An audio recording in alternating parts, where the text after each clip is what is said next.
pleasure to host this month's edition of the NAFI Mentor Live, a monthly live streaming broadcast airing the third Wednesday of every month at 8 p.m., just like tonight.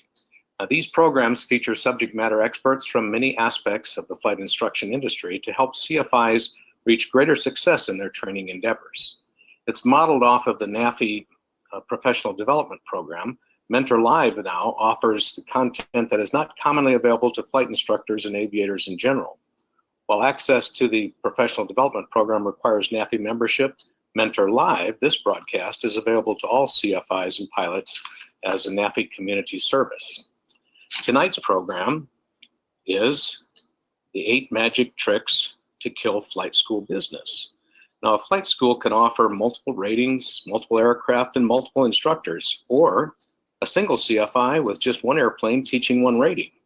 No matter the size or ratings offered, everything you do, say, and show sends a message to the student.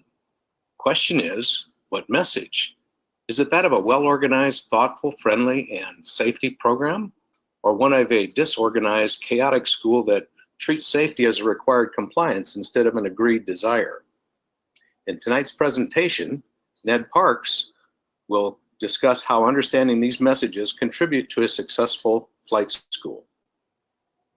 Our presenter tonight is Ned Parks, and he's got a very impressive background, as you can see listed here. Ned is an ATP. He's a flight instructor for both helicopters and airplanes. He's an advanced ground instructor, more than 4,000 hours of flight time. He owns his own business, Ages 360, and it's a consulting firm, and he'll tell you a little bit about that later this evening. He has owned and operated 4 different flight schools and FBOs under various parts of the FAR.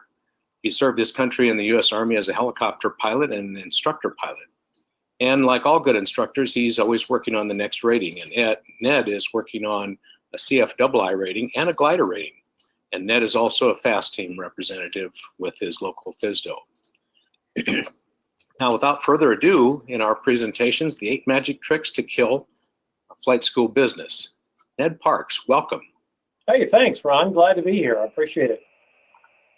Well, very good. So this is an interesting topic. The title. Most people don't do this on purpose. Try and kill a flight school. What's the value of this topic tonight? Yeah. Well, let's hope they're not doing it on purpose anyway. Sometimes you see things and you kind of shake your head in disbelief. But really, I kind of went down this whole idea of magic tricks because it's kind of something that's hidden. And I think a lot of flight schools and instructors do it. They don't really realize what they're doing, and they don't really realize what it looks like to anybody else. So it's kind of just something they do. They've learned it from somewhere else, and they just don't even think about it. So hopefully we'll bring some of these up to life. And the thing that has taken me to this is I was born and raised in a 2-parent entrepreneurial family back in the 60s, and that gives away a little bit of my age, but my mother was a real estate agent. My father ran several businesses, and then he ultimately went off on his own as a real estate appraiser. And long before the days of cell phones, we learned very quickly in the household that when a phone call came in, you were sharp on the phone and you took a good message, and you better track your parents down to give it to them because it was the lifeblood of their business and the lifeblood of our financial household. And it was just something drilled into us. So Dad always said that good service does not have to be expensive. In fact, some of the best service doesn't cost a dime. And it was just something that was pounded into us day in and day out. So now in my private industry, we consult companies in various areas, leadership development, customer service, and strategy. So it's something that is always on my agenda, and I'm always looking at it. I see. Well, very good. Well, then on with the presentation, Ned. Let's start talking about culture, Ron, and I think that is really the best way to kind of talk about it. We can certainly, read and hear about the culture of an organization, and in fact, organizational culture will come up in NTSB reports. Sometimes you'll see it that there was not a safety culture present, or a culture to drive on, or we hear the word thrown about a lot, and a lot of times we don't really understand what it is. So I've kind of come up with my own definition of it, and culture is the unwritten rules and norms of a group of people. And, it's interesting, you think about what are the unwritten rules and norms, and how do I do that? And I try to think about it also in a different way, and that is, Are we creating a culture of agreement, or are we creating a culture of compliance? And when I think about the culture of agreement opposed to a culture of compliance, I think about it this way. If I were to walk out anywhere, and we'll say when I had my FBO and I'd walk out into the shop floor, if one of my mechanics was wearing a pair of safety glasses while they were maybe drilling out a rivet or whatever, and someone would have said to them, "Why do you wear your safety glasses?" At least in my organization, they would have looked at them like they were nuts. They would have just been, "Well, this is just what we do here. We don't even think about it." Would it have been written down in my employee manual? Absolutely. So it's not like it's not written down, but the difference is when you ask the same question and someone says, "I wear my safety glasses because if I don't, I'll get written up," and it's on page 4, paragraph 2, item 3 of the employee manual. That's more of a culture of compliance. And really what I want people to do is have a real culture of agreement. We do it because it's the right thing to do. We wouldn't think of doing anything else. So is that then the way you would measure culture, by agreement or compliance? Certainly, yeah. It's certainly one way to measure it. There's a bunch of ways to measure culture. In the next slide, I have a ton of different ways we can measure culture, and they come through in a lot of different ways. We have values. What are the values of the organization? How do we approach safety? Do we talk about ethics, and what things do we do ethically? What kind of quality do we have? Our customer service, the leadership.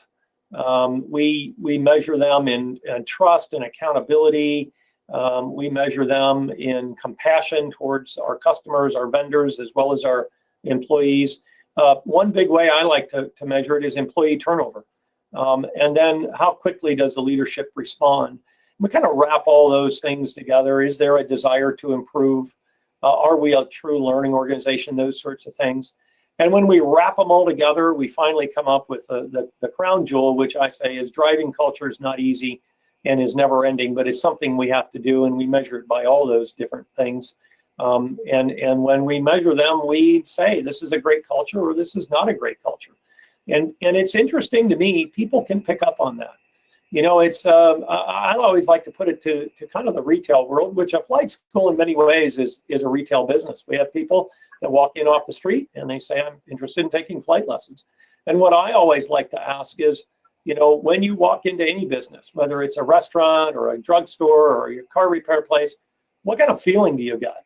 Do you feel like you want to be there, or do you go, "Man, I want to get out of this place. They're chaotic. They don't know what's going on. The place is a wreck." And that is a measure of culture. It's not the only one, but yeah, it's never easy, and it's never ending. It's something we're doing continually all the time. Very good. Go ahead. I noticed, Ned, that you said your culture that you're trying to engender places emphasis on the customers as well as the employees. And that makes perfectly good sense because you need both in your business to be successful in flight instruction, don't you? You certainly do. I had actually one of my consulting clients taught me something. You always learn something from those people if you just listen, that you sometimes least expect it. And one of my customers said to me, "A business is a three-legged stool. One leg is the customer, one leg is the vendor, and one leg is the employee, and you better treat them all equally or the stool will fall over."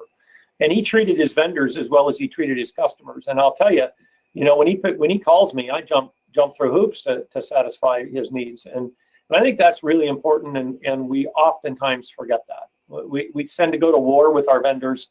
Sometimes we resent our customers if they're a little demanding, and employees are this necessary evil. And we've got to just change that mindset. I think it's really, really something we have to move to something different. Very good. And I see your concluding statement there, driving culture is not easy and is never ending. It kind of builds into the next slide, I think, on customer service.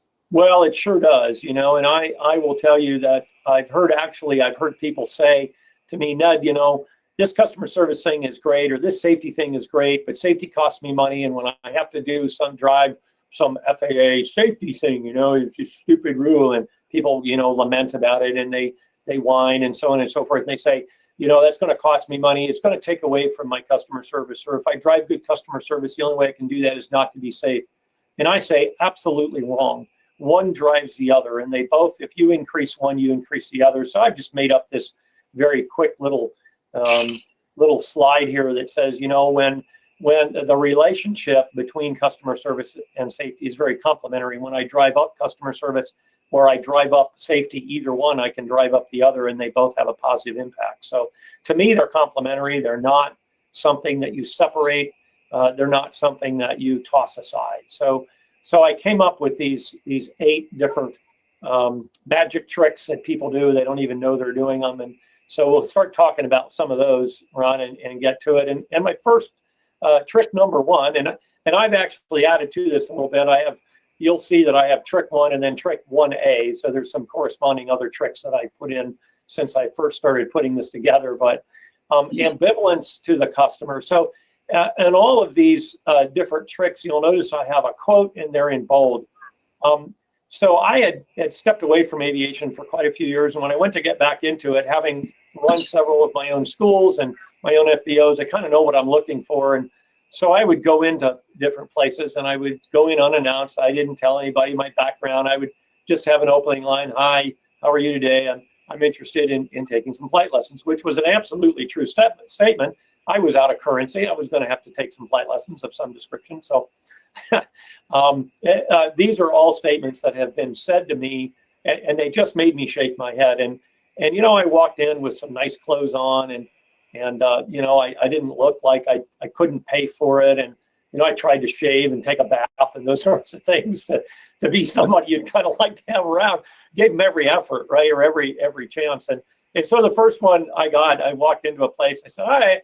Guy's standing there looking out the window, and he's watching an airplane. It was a Saturday afternoon. I said, hi, how are you? And he said, well, what do you need? I said, well, I'm interested in taking flight lessons. I just wondered what you can tell me, how you kind of run it here. And he said, there's a brochure right over there. And he turned his back on me and looked back out the window. It was absolutely stunning to me. And what's really interesting is this particular airport's got a brand new, beautiful, gorgeous, small, it's a small county airport. Beautiful FBO. They have some nice looking airplanes, and it's a nice little airport, and it's got a location that most people in the retail business would die for, and no matter what business you're in. And I was just like, you've got to be kidding me. I just can't handle. I just was stunned. So here's here's kind of the way to get rid of this trick, if you will. You have to understand that you've got to stand up and shake their hand and introduce yourself. This isn't hard to do. Just stand up and say, hi, I'm Bob, I'm Ned, I'm Ron, I'm whomever. Welcome to XYZ Flight School. Glad you're here. What can I help you with? Yes, we get flight instruction here, and I'd be glad to help you. Part of what you're doing is you're showing interest in them. And I think that is absolutely essential. This isn't about you. It's not about your ratings. It's not about all the airplanes you've flown. It's really about, showing interest in the customer and saying, who are you? What do you need? What would you want? In fact, I tell people, turn it into an interview. Stand there and talk to them and say, where are you? What do you do? What do you do for a living? Please, I'm fascinated to know what brings you in here. And sometimes you'll get great stories. When I was running my flight school, we were located here in Akron next to the old Corsair hangar where Goodyear built the Corsairs during World War II. Young fella came in. I said, so why do you want it? He goes, my granddad was a test pilot. And I sat and looked at his scrapbooks and everything. And, pardon me. And he said, I finally got around to where I can take flight lessons. I just want a solo.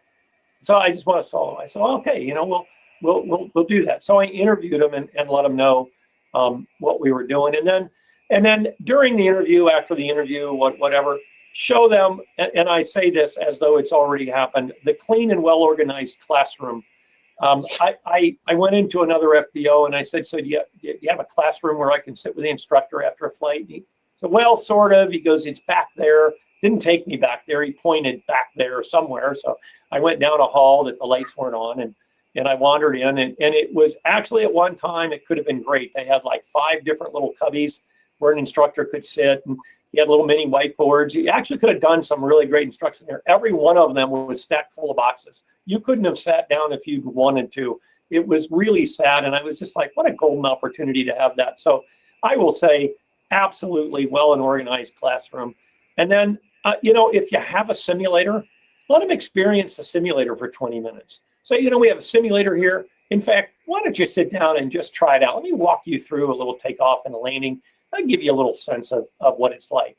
Let them have some opportunities to that, and then I say that's when we get to the details of how many hours it takes and what flight training looks like and how much it costs. That should be the last thing you talk about, not the first thing you talk about. Make the interest in them, make them feel welcome and important. At the end of the day, all human beings want to feel valued and appreciated. So show a little appreciation and value towards them. It's not all that hard. You know, it's interesting, Ron. Studies have shown that the number one reason customers leave any kind of a vendor is due to a perceived lack of indifference or ambivalence. Oh, really? Yes, that's a number one reason. These studies have been done over and over and over again. And it's one of the things I talk to my clients about all the time. What message are you sending? If it's a message of indifference or a message of I don't care. Think about it. You go to a nice restaurant and they don't cook the steak right. If they say, oh, gee, I'm sorry, sir, and they take it back and they cook it right and you bring it back, are you happy? Absolutely. And in fact, you'll go tell everybody. But if they go, well, looks right to me, or yeah, whatever, or it takes them forever to bring your steak back, you're like, well, they didn't seem to care that I wanted my steak a different way. So I don't care to go back and spend money with them. They might have cared, but they just didn't show it. So yeah, a lack of indifference is kind of wraps this one up. That all important first encounter with the potential client. Show interest in them. Show them a nice, clean place where they will be getting their training. Let them experience a simulator if you've got it, and then eventually get to the details and welcome them into the place. Those are good ideas, good points. Yeah, this isn't all that hard. It really isn't. Yeah, and then go ahead. Ambivalence that you talk about in this slide, does it ever bridge over to safety? It does bridge over to safety. I think it bridges over to safety all the time. In fact, you know, I call it trick 1A. And this is this is one, I love it. We don't have time to use we don't have the time to use a checklist all the time. Just don't forget it on your check ride. Wow. Yeah, I actually heard a flight instructor say that to another student, and I just about fell off my chair. And recently, within the past month, I bumped into one of our local DPEs, and he and I were just having a chat. And I said, you know, but what about checklist use on check rides? You know, is it good, bad, or indifferent? And he started to laugh, and he said, well, I had a student, and he was really fumbling around with his checklist, like he'd never seen one before. He said he wasn't too comfortable with it. And yeah, you know right where this is going. So, yeah. So the DPE asked him, he said, is that a new checklist? He goes, my instructor said we don't have time to use it. And so, you know, just make sure you use it on the checklist. See, he repeated it. And then he told the DPE. And you know, I laughed. I said, out of the mouth of babes, right? The poor kid didn't know any better. So he tells the examiner, for crying out loud. And, you know, he said, you got to be kidding me. I mean, you know, if you're gonna do that, at least tell the kid, don't repeat it. You know, don't repeat this to the examiner. But they don't know any different. He's a young 18-year-old kid trying to get his private rating. And so, you know, the thing that's interesting about that is they take to heart what we tell them, and they think it's all okay. And we've got to remember that. I mean, we really have to remember that, especially if they're young students. I mean, if they're older, they might see through that, but when they're younger, oh my gosh, you know, it just drives me a little crazy. And I always like to say, if you don't care about safety, they're not going to care about safety. It's just that, and because they don't know, you know, they don't know what's safe and what isn't. Flight students don't know what they don't know. So if they think that's normal, then they're going to do it. And, you know, drive the culture of agreement to safety. I go back to that slide I said earlier. You know, I want a culture of agreement. So this is just what we do here. We pick up the checklist and we use it. And this is how we use the checklist, and so on and so forth. I gave a flight review to a guy the other day I know quite well, and he said, we got in the airplane. He goes, I know you're not going to like this, but he said, I use an electronic checklist. I said, I don't care what you use. I do something different. Are you using the checklist? Does it work for you? He said, yeah. And I go, that's fine. You know, I don't care. If it works for you, use it. I tend to do something different, but I'm not going to knock you for it. I'm glad you're using a checklist. Awesome. You know, that's what I want, what we should have here. And then, you know, ultimately, we've got to teach it and live it. If we're going to teach you to use a checklist, I better be picking it up. I better have my own. I better you somehow interact with you in that. And then let's go to the simulator for a minute, because I think this is a great conversation. And I loved it. I was at Oshkosh in the NAFI booth, and Redbird was in, and they were doing a seminar on using simulators. And I loved hearing this, because I make my students do it in the simulator. You know what? They put the seat belt on and they use the checklist. We don't bypass things. It's about building repetition. It's about, hey, just because we're simulating doesn't mean we can do it unsafe here. Let's just do it the right way. Go through the entire thing. That's why we have a simulator, so we can reinforce these things. So let's reinforce them. So, you know, if you don't care, nobody else will. You know, and so I'm pretty adamant about that. Good. It adds to the realism, doesn't it? It really does. It absolutely does. Yeah, if you don't care, they won't care. So let's go on to trick 2. And this one is assuming the goals of the student. So here's one. I actually heard it. I walked into another FBO. Hi, same thing, right? I'm interested in taking some flight lessons. Of course, nobody knows who I am. And the guy starts talking to me, and 5 minutes into the conversation, he says, "You look a little old to be an airline pilot." Well, thank you for telling me I look a little old. But guess what? I don't want to be an airline pilot, so that's the good news. I have no desire to do that. Great for those that do. It's not a criticism, but you're assuming what I'm wanting to try to accomplish here, and we hadn't even gotten to the part of, do you want to be a commercial pilot, a professional pilot, a CFI? What do you want to do? He didn't know anything about me. He was telling me all about their airplanes, and then halfway through this conversation, he said, "You look a little old to be an airline pilot." And I was like, I just couldn't believe my ears. I really couldn't. I said, "Oh my gosh, if my dad was still alive, he'd be pulling the front of his face off right now. He just would have lost his mind." So, it's really important that we have to understand who we're there for. As I like to say, we're there for them, not the other way around. We are there to service them. We are there to teach them. We are there to guide them. We are there to have a good time with them and to have some laughs with them and build some friendships. I mean, all those things are part of it. And here's the other thing, and I preach this all the time. Don't take them to your goal, take them to their goal. What is their goal? And you have to ask them that. And I think that's important. I'm working with a guy right now that's been out of flying for 22 years, I think he told me. And I asked him straight up. I said, I flew with him. I said, "So what do you ultimately want? Why are you back? What do you want to do?" He said, "Well," he goes, "I was really close to getting my instrument rating, and this guy's got about 300 or 400 hours of VFR time, and when he was flying a lot." And so I'm just saying to him, that just understand there's a whole lot of new stuff. He's never used a GPS. He keeps asking, "Where's the NDB?" I mean, he's got all the old stuff, and so we're just walking him, and he understands it's going to be at a pace that's safe, and I understand that. Hey, we're here to do what you want to do. If you want to get to the point where you stay at an uncontrolled airport and go out and get a burger, I'll take you there. That's fine. That's all part of general aviation. So I'm not trying to push this guy into anything that he doesn't want to do. We really have to just stop and ask the student, what do you want to accomplish? What are you trying to accomplish? I've got another young kid, 21 years old. Ron, I'm sure you've had him. He got on the flight controls the first time out.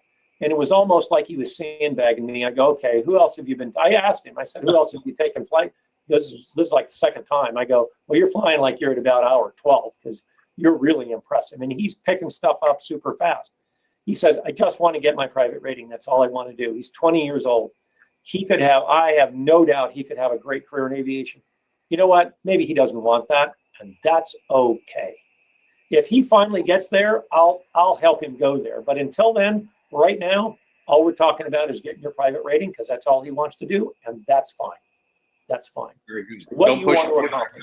Yeah, don't push them past anything they don't want to go past. We're there for the student and what they want, which also then takes us to trick 2A, which is our assuming that the student doesn't value safety. I was flying with a guy as I was getting back into it, and we were coming back in from the practice area. And we were really working, part of it was really getting my patterns back down and doing some short field landings and so on and so forth. And he said, "Oh, just go in straight from here. It'll save you some money." Well, I didn't want to go straight in from there. I wanted to get in the pattern. I wanted to square it up. I wanted to get my picture back. I hadn't flown in a while. I didn't want to go straight in.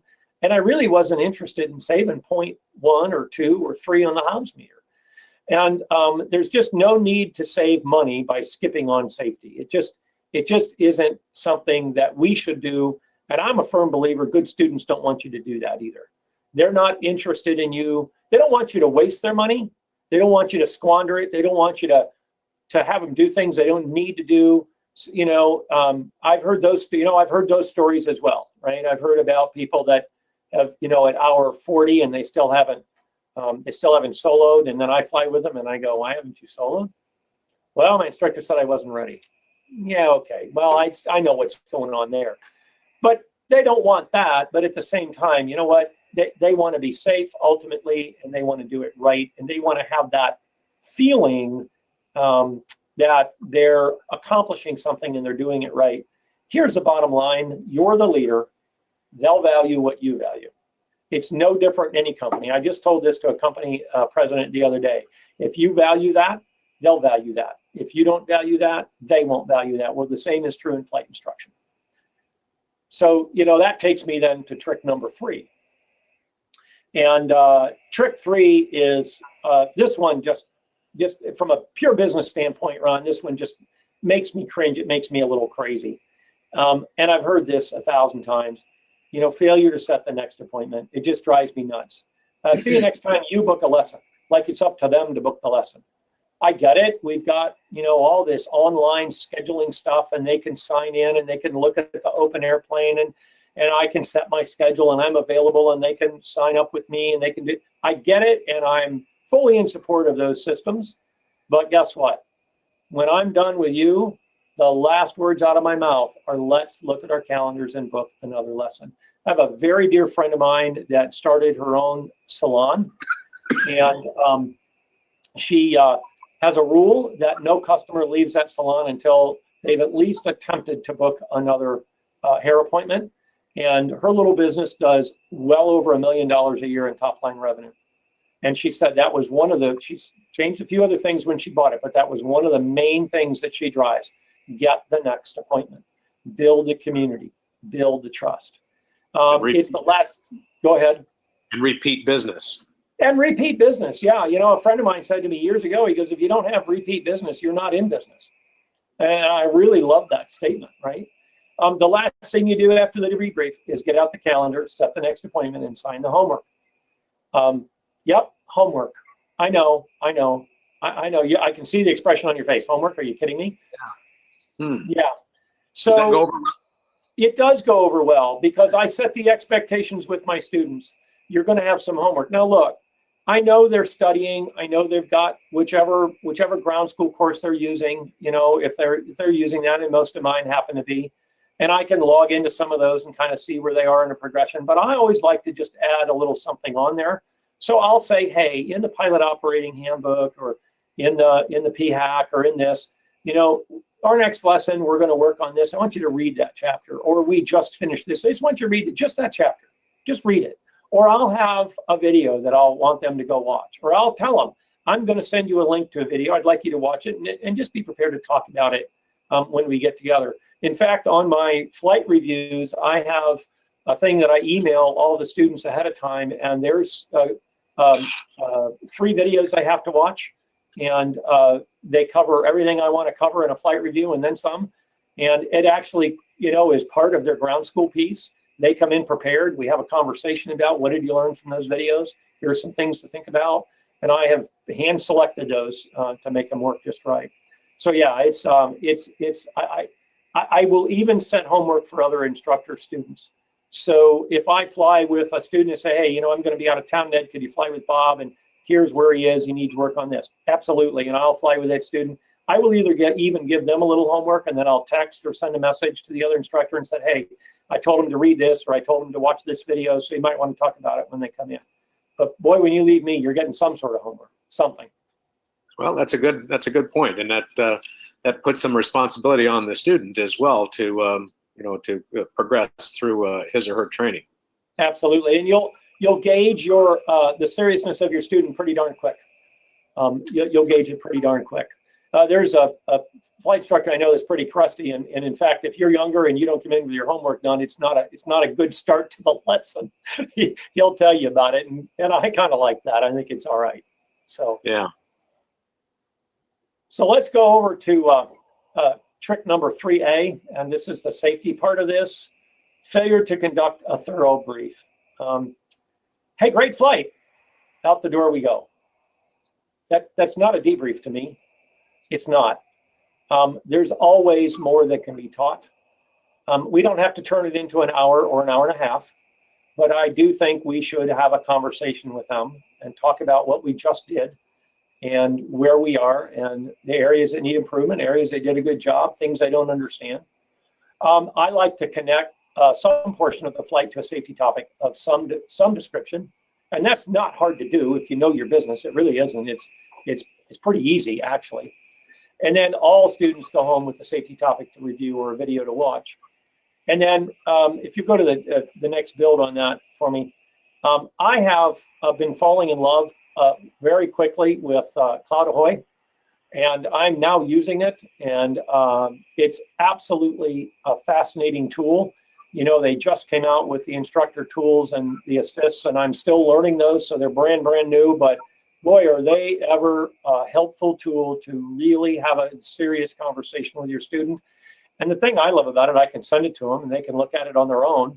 And that is now becoming some of a quick part of their homework. When you get a chance, look this over. This was your flight.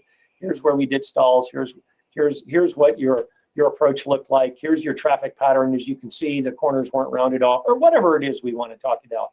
But yeah, boy, what an amazing tool, and bringing some of that technology in for us. It is indeed an amazing tool, and I've been using it some myself with students. I'm one that I like to give some instantaneous feedback to a student just after they've accomplished a maneuver. First, ask them how they thought they did, then give them my evaluation. And then in the debrief, I kind of summarize that again and drive home the points that I think are the most important for them to take away. And so that's kind of a 1-2 punch for them and giving them feedback. But it's incredibly important to have a thorough debrief and make sure that the student knows what they could have done better and what they need to work on for the next time, as well as the homework assignment. So I think great approach there, Ned. Yeah, thank you.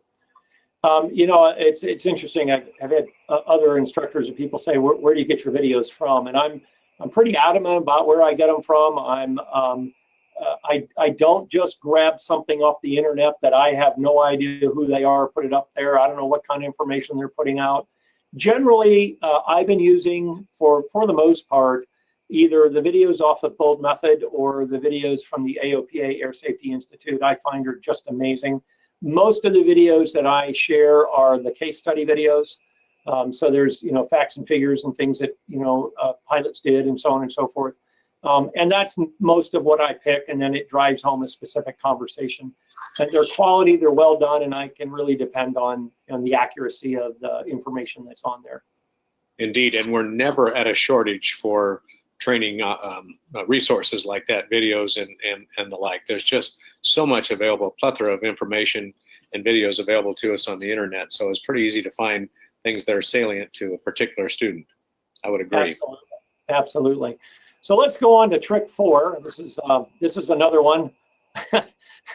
Let's early in the conversation tell the student just how expensive this really is. There's not a good salesperson on the planet that will talk about price first. They always talk about the features, the benefits of whatever it is that they're trying to sell you. And this is something that I think that we get to way too quickly in an early discussion with a potential student from a business perspective. This was actually a statement said to me. I walked into another FBO. I'm interested in taking some flight lessons. Again, didn't know who I was or anything about my background. He said, yeah, we do that here, but I got to tell you, it's really expensive. Like, really? And so, I let them decide how expensive it really is. Let the student come up with that determination, whether it's expensive or not. I don't know what kind of car they drive. I don't know what kind of money they have in the bank. I don't understand anything about them. I haven't interviewed them yet, so I don't know what they do for a living. And I should have done that right away, right? So this is a quote that I'm huge on. Warren Buffett said, "Price is what you pay, value is what you get." And as far as I'm concerned, I'm going to talk to you about the value of flight instruction. I'm going to talk to you about the value of the experience. I'm going to talk to you about the value that we provide from a safety and an organizational standpoint, and fun and community. And that's a whole nother topic we could talk about, building a community around your flight school, which I've seen some places do extremely well and others don't do well at all. But it reminds me of a story. My mother, as I said, was in real estate back in the 60s and quite successful. And she had a guy come in and wanted to buy, in those days, this would have been about 1968, 69. He was going to buy a house that was probably about $150,000, which in those days was a pretty good chunk of change for a home. And he was a train conductor. And train conductors make pretty good money. And this guy also had some other income. He was also a well-known musician and had some successful music go out there. And so he walked into a bank to open his account to start his mortgage process. And he was in his train conductor overalls, and he had a beard and a little stocking hat, and it was close to closing time. And the lady looked at him and she said, well, in order to open a savings account, it's $25 minimum. And he pulled an $80,000 check out of his pocket and said, "Will that do it?" And he said, and this guy was quite a character. He said, "Before you knew it, I had 2 VPs and coffee, and I was sitting in a private room and in my train conductor overalls and my beard and my stocking hat, and you never know who's standing there, and let them decide whether it's expensive or not. It's really their decision. It's not mine. It really isn't." Yeah, good point, Ned. Let me back up just a moment if I could, because we got an interesting question from one of our viewers. And we were talking about safety and shortcuts on safety. An interesting question that one could ask is, how much will you save by doing that versus the additional cost of the deductible the next time you get an insurance policy? Yeah, thank you. That is an outstanding way to look at it, right? That really is outstanding. And I think that's not only something we should say as business people operating the flight school, but that's something we can teach our students. Many of them go on to own their own airplanes. Certainly a lot of us have, or they get into a club, or they have some other financial investment in an aircraft. And I think that they should understand that the shortcuts are really expensive. And while there's a short-term gain to it of a few dollars here and there, long-term really doesn't save you a dime. And I think we can have that conversation. One flight school that I am pretty familiar with, they actually do have that conversation about the cost of operations. And I do think they do it in a healthy way for people to understand that, it is costly, and we try to do things the right way so we don't burn up motors and starters and so on and so forth. And they do bring that to light, and they do it in the right way. But I love that. Yeah, thank you for whoever shared that. That's awesome. It is good. And then that kind of bridges to safety, another aspect of safety, and that is sometimes with rental equipment, rental airplanes, not all the stuff works in the panel. And I'm sure you've run into that at time and time again in flight schools and the like. What do you have to say about that, Ned? Yeah, so that really brings me to my next trick, which is trick 4A on how we devalue safety. And we devalue safety by these sorts of comments. Again, this was one that was actually said to me when I was getting back into it. It says, "I know the gyro doesn't work, but they're really expensive to replace, and we'd have to raise the rates." Well, that's great. But, the problem is you're having me do maneuvers, and you want me to start in a certain heading and end on a certain heading. And so now we got to figure out how to make that work, because the gyro is processing so quick that you can't keep up with it. And it's just, you got to be kidding me. And, I just say, don't cut corners. Just don't. Figure out how to make it work. What's interesting to me, Ron, is because people are so focused on price and not safety, the same places I hear this generally undercharge for their services, so they don't have the money to do it. And they think that they're really doing the right thing. We're going to be $5 cheaper than the FBO down the way or down at the next airport or whatever, whatever it happens to be. And I call that a race to the bottom. And we'll both get there pretty quick if we really want to. And the last thing I want to argue with you is over price. I say put the value on safety. It doesn't have to be massively expensive, but it's not free either. And one of the things that I think is so important is if I lose a customer for $5 an hour rental, I probably didn't want them anyway. Let them go. It's okay. It's okay. Let them go. It's not the end of the world. There are other customers out there that will really value the safety we bring. And if we're $5 or $10 or $12 an hour more on the rental rate of the airplane, and we're $5 or $6 or $7 or $10 more on our instructors, and we really work to have a stable group of instructors, then people will ultimately pay for that. And then the other thing, we're sending a message to people, and they're asking, what else are you cutting corners on? And, yeah. And then we lose a customer, we don't even know why we lost them. You know, so they depend on us to do it right, to do it safe, and to show them how to do it. That's what they want from us, and we need to provide that. That is our obligation to the flying public that comes to us to do business. So is gaining a pilot certificate hard work for a student? Do we call them that or no? Yeah, that brings me to my next one. I love this one. So trick number 5. Yeah, let's tell the customer just how hard it is. I love this one. I got this one as well. After the one FBO told me I was too old to be an airline pilot, the other one said, it's really hard for someone at your age. Awesome. Thank you. It's got to be a comedy routine. I was just, on my business travels, I find an airport, I go in and just ask the question. Now I'm mystery shopping everybody out there, just collecting the stories going, oh my gosh, you got to be kidding me. Yeah, the guy actually said it's really difficult. It is. I mean, there is elements of flying that does have an element of difficulty to it. But guess what? I think that's one of the draws. I think that's one of the reasons people come to us is because it's not easy. If it was easy, everybody would do it. And they want to be able to say, I'm a pilot, and they should say I'm a pilot, and I'm proud of it, and I've accomplished this. It's not easy, and that's okay. But, I always say that if you've committed trick number 1, and if anybody remembers what trick number 1 was, we didn't interview them, and not learned anything about the customer, you have no idea if it's hard for the customer or not. If I don't know that you're a PhD or you're a doctor or you've got an engineer or an electrician or a carpenter, and you can think and measure and do all those sorts of things, and you've learned a skill, look, this is a skill. And if you say I've learned a skill, I'm a machinist.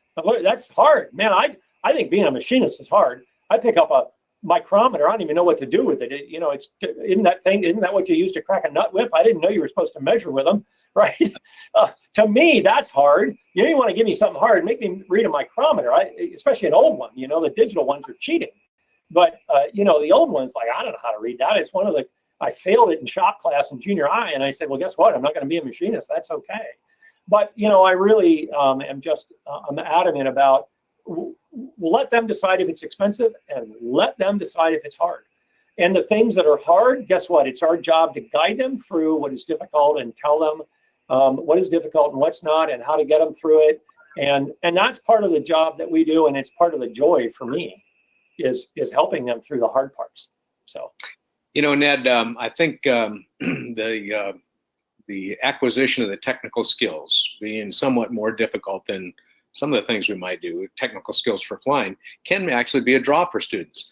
I'm reminded of just last week, I visited the Kennedy Space Center near Orlando, and they had a video playing of President Kennedy when he energized the entire nation when he said, and I quote, "We choose to go to the moon, not because it's easy, but because it's hard."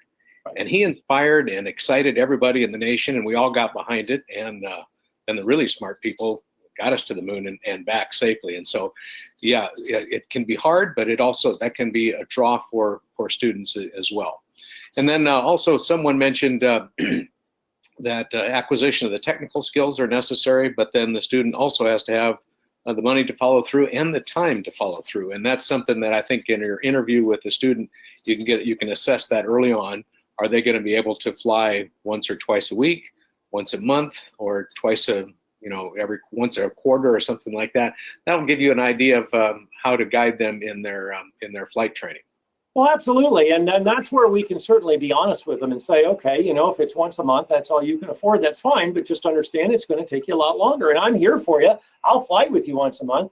but just understand we're going to be going, and we tell that everybody on this webinar would know what that story sounds like. And we just tell them to them. And you know what? It's something intuitively they understand, and we just have to be very upfront and honest about it and just tell them. And if they still want to do that, my job here is to service you, and you're getting enjoyment out of it, and you're getting something out of it, and you're understanding you're not moving as fast as Bob over here is flying 3 times a week. That's fine. That's fine. We need to tell them and be honest. That's the ethical code that we have to have.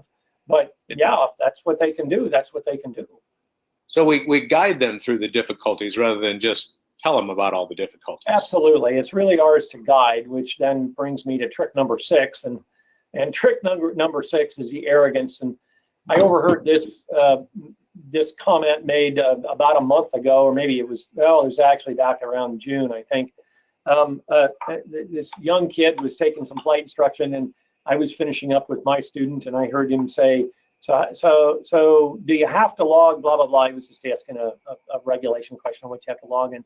And here's what the instructor said. He said, I stopped logging flight time at 15,000 hours. It was just pain in the neck to keep up with all that FAA stuff. Now I've cleaned up the word stuff for this presentation, because that's not the word he used, which I have my own issue with, but it drives me a little crazy. And I said to myself, if you think the regulations are crap, what do you expect the students to think? I mean, if they think it's a joke, if you think it's a joke, they're going to think it's a joke. And that, again, we go back to the safety piece. Your arrogance is connecting to the safety. It's connecting to everything else, and we just don't have we just don't have a place for it. Now, I do believe that your credentials are important. Bragging about them is not. I had a discovery flight that somebody had bought, a young 13-year-old young man or a 14-year-old young man. And he came in, and his uncle had bought it, and his mom they all walked in, and I took one look at his mom, and she was a nervous wreck. She was a wreck. It was so cute. I mean, she was a wreck. And I put all my effort on her. I said, hi, Mom, how are you? And she said, I'm not doing well. I said, I can see that. I said, why don't we sit down and have a conversation, what I'm about to do with your 14-year-old? She said, that would make me feel good. So, I felt at that point, my background was incredibly important. I told her, I said, this is what I've done, so many hours I have, these are the aircraft I've flown, I've not been anything yet, I have no intention of starting with your son. I then pulled up ForeFlight, and I showed her where we were. I said, we're going to fly this route on this discovery flight, we're going to come back. I said, in fact, here's a handheld radio, here's the end number, you can listen to us, talk to the tower. And her sister was there, and she said, is she allowed to give instructions over that? I said, no, you can't pick it up. You're not allowed to touch it. We had by the time I took him out to the airplane, she was laughing. She was still a nervous wreck, but we had gotten her there. So there is a time and place for our credentials to be shared with people. They do want to know, but not in an arrogant or a braggadocious sort of way. Very good. I had an experience a few months ago where a young man was about to take begin his flying lessons, and his mom and dad were both a little bit concerned. So one of the things I did is I took his parents for a ride in our Bonanza, and that really calmed their fears. They had a much better understanding of what their son would do in his early pilot training, and they felt a whole lot more comfortable about it. They're still nervous as you about a child. Sure. With Absolutely. This, but Absolutely. much better. So let's move on to trick number 7. And this is the other one that I always get a big kick out of, and that's the hero stories. I actually have two quotes on this. One I learned early in my career as an Army aviator. I was still not an aircraft commander yet. I was still a fledgling little co-pilot, and right out of flight school and in my first duty assignment. And we had a new senior pilot come into the unit, and we were out flying, and he said to me, he goes, let me show you how we flew in Honduras. I said, oh, sure. And he proceeded to just about turn me inside out. And I swore up and down right then that the next time someone says, let me show you, I say, stop everything you're doing. You're going to walk me through what you're about to show me, and we're both going to understand it ahead of time. And that was a hero move on his part. He wanted to show me just how good of a pilot he was. And of course, I didn't really care. And then I've heard this one, the last time I did this maneuver, the student screwed it up, and thankfully I saved us both. Well, whoopee, good for you. That's awesome.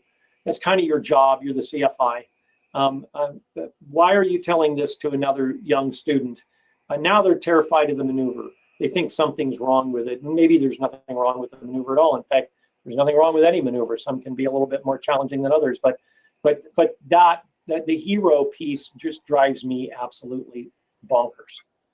And I say, unless the story has some teaching relevance, just shut up and fly.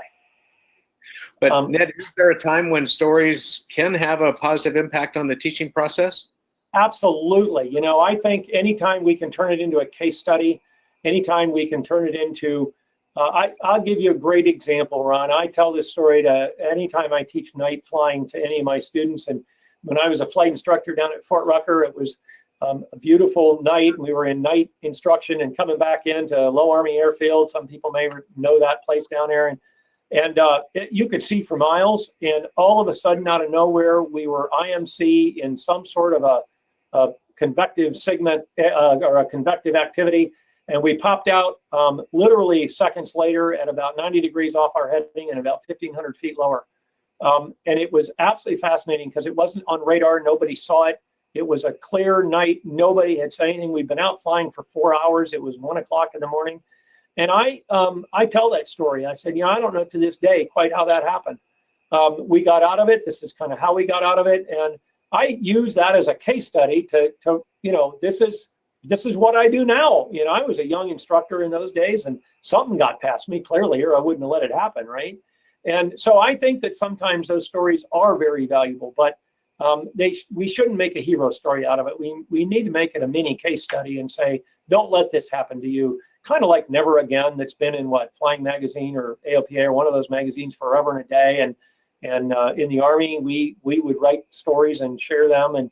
And so I believe in those as has huge value, but not as a hero, but as a learning tool. Absolutely. Absolutely. Yeah. Good point.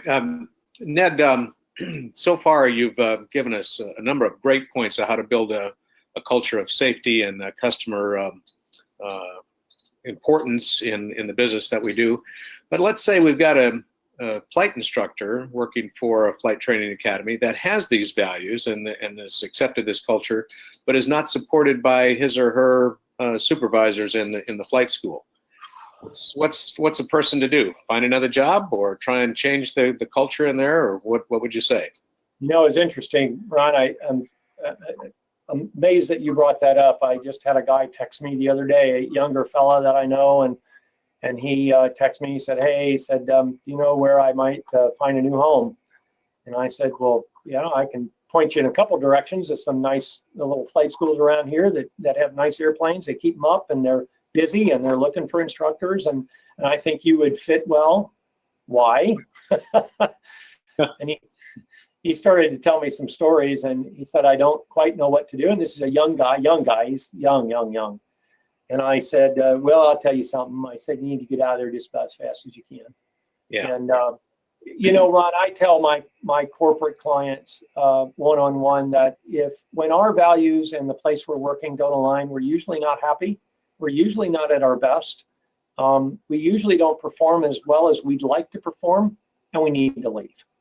And that can be hard for a young guy. You and I don't care. We got enough gray hair. We're not trying to build time anymore. We're not going on to the next. So it's easy for us to get up and walk out. And I understand how that can be hard for somebody else. But, go out and find another place. Go out into your network and see where you could be a little happier, a little safer, have those values, and find somebody's out there for you. Okay. Well, thanks for that aside. I think that was important to bring that point up.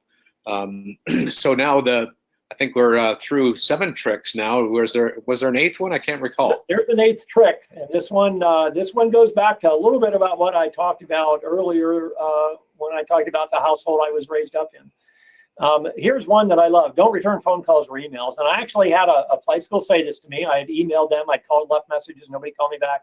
I sent emails, nobody called me back. Yeah, we're really bad at returning phone calls and emails. We don't use them. First, hello, it's 2019.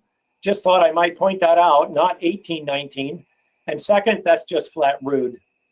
I'm sorry, I can't say it any nicer. That's just rude. Look, there's a couple things I know for sure. I had a fella that's a client, and his nephew was getting into the home repair business with his own pickup. He's been working for a contractor for a while. He wants to do his own thing. And he wanted me to sit with him and kind of tell him, how to be successful in his business. And I think he was looking for things like margins and how to price your stuff and everything else.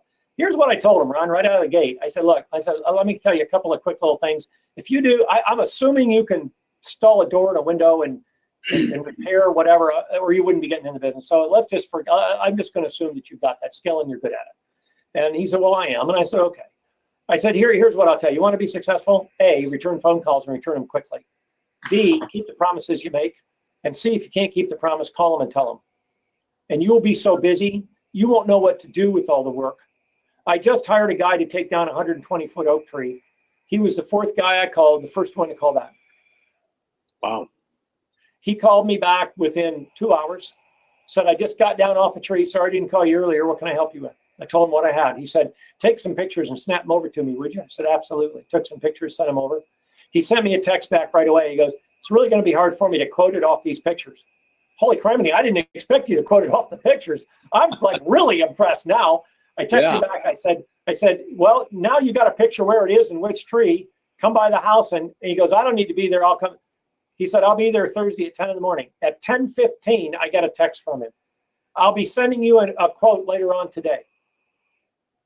Guess who got the business, Ron? He got it. Yep, indeed. So we can actually leverage technology to our advantage as flight schools. Absolutely.